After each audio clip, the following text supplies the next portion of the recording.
Here's how to type on circle. First of all, go to View and enable rulers.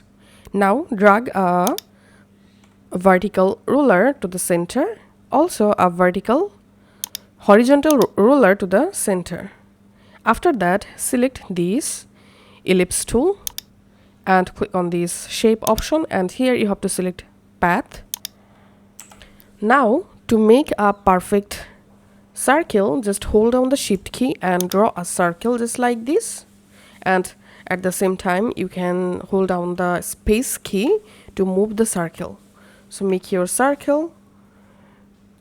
Once your circle ready, now select the text tool and select here your text size, and you can change your text color from here. Once you're happy, just go ahead and start to write your text just like this.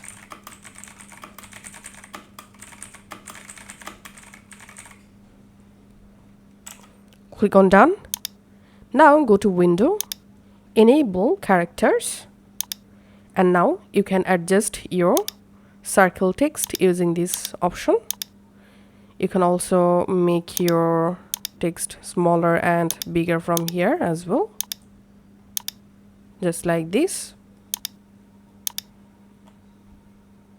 So that's how you can actually write text in circle in Photoshop. Thanks for watching.